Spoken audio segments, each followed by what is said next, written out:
Hi parents, கொஞ்சம் gap விட்டுட்டேன்ல, ரொம்ப நாள் கேப் விட்ட மாதிரி இருக்குங்க.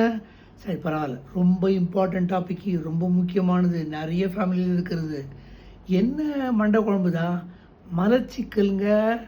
எவ்வளோ காமன் தெரியுங்களா? நான் ஒரு நாளைக்கு 10 பேர் பார்த்தேன்னா அட்லீஸ்ட் ஒரு 3 பேர் இது சொல்லாமல் இல்லை. இதில் முக்கியமான விஷயங்கள் நம்ம பேசிடுவோமா இல்லை. மலச்சிக்கல் இதனால் வருது. ஃபைபர் கண்டென்ட்டு உணவில் கம்மியாக இருக்குண்ணா. ஃபைபர்னால் என்ன? நார் சத்து பொருள். இது கம்மியாகிறதுனால வருது. டாக்டர் நான் எல்லாமே கொடுக்குறேன்னா நீங்கள் கொடுக்காம இல்லைங்க, நீங்கள் கொடுக்குற அளவு போரல. சரி, என்ன தான் சொல்லுங்களேன், நார் சத்து பொருள்லாம் என்னென்ன? நான் ஒரு பெரிய லிஸ்ட்டு கொடுத்துருவேங்க. அதுக்கப்புறம் இது கொடுக்கலாமா வேணாமா எல்லாம் கேட்கக்கூடாது. அவரைக்காய், பீன்ஸ், முள்ளங்கி, கேரட், பீட்ரூட், கீரை, தேங்காய், முருங்கைக்காய், வெள்ளரிக்காய், அத்திப்பழம், கருணக்கிழங்கு, மக்காசோளம். என்னங்க நான் அடிக்கிட்டே போவேன், பரவாயில்லையா? அதாவது இதெல்லாம் நீங்கள் கொடுக்குற அர்த்தம் இல்லை, அந்த அளவுகள் போகல. முதல் பாயிண்ட். ரெண்டாவது, எல்லா பழங்களுமே மலம் இலக்கிகள், எதுவுமே மலத்தை இருக்காது. 90% எல்லாமே மலம் இலக்கிகள். ஸோ எல்லா பழமே என் குழந்தை சாப்பிடல அப்படிலாம் நீங்கள் சொல்ல முடியாது.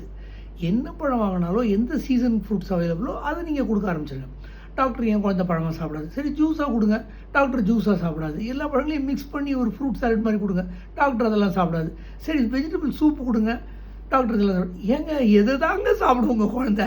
ஸோ நீங்கள் என்ன பண்ணுங்கள், இந்த கீரை இதெல்லாத்தையும் இந்த சப்பாத்தி மாவுலையும் நல்லா மிக்ஸ் பண்ணி அதில் இந்த இம்ப்ரெக்னேட் பண்ணி நம்ம சப்பாத்தி பரோட்டா எல்லாத்தையும் அதில் மிக்ஸ் பண்ணி இப்போ எல்லாம் கடையில் கூட அது மாதிரி விற்கிறாங்க பார்த்தீங்களா? நம்ம வீட்டிலே பண்ணி கொடுக்கலாம். அதே மாதிரி இந்த மோமோஸ்லாம் விற்கிது இல்லை, அந்த மோமோஸில் நீங்கள் வெஜிடபிள்ஸ் எல்லாத்தையும் நல்லா மிக்ஸ் பண்ணி வச்சா நல்லாயிருக்கும். வெளியிலும் நல்லாயிருக்கும், டேஸ்ட்டும் நல்லாயிருக்கும். உள்ளே ஃபைபர் போகிறதே அது உங்களுக்கு தெரியாது. ஸோ இந்த கிழங்கு வகைகள், இந்த பனங்கிழங்கு, சக்கரவள்ளி கிழங்கு, இதெல்லாம் நார் சத்து பொருட்கள் நம்ம மைண்டில் ஓடிண்டே இருக்கணும். இது ஞாபகம் வச்சுருந்தீங்கன்னா டெஃபினட்டாக அந்த மலச்சிக்கலை முதல்லேருந்தே அவாய்ட் பண்ண முடியும். ஆச்சுங்களா?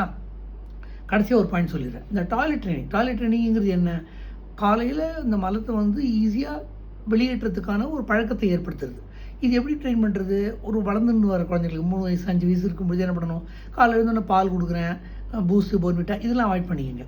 வாட்டர் இல்லைன்னா வாட்டரில் மிக்ஸ் பண்ணி தான் ஒரு ஜூஸ் காலையில் வெறும் வயிற்றில் இதை குடிச்சிட்டு கொஞ்சம் ஒரு குதிக்க சொல்லுங்கள், ஸ்கிப் பண்ண சொல்லுங்கள், இல்லை ஒரு பெரிய வீடு இருந்தால் ஓட சொல்லுங்கள், மாடி இருந்தால் ஏறி இறங்க சொல்லுங்கள். இது என்ன பண்ணுறோம், நம்ம உள்ளே இருக்கிற மரத்தை ஈஸியாக நல்லா இழகிறதுக்காக இதை பண்ணிவிட்டு அந்த எக்ஸசைஸ் பண்ணது இழகிடுது.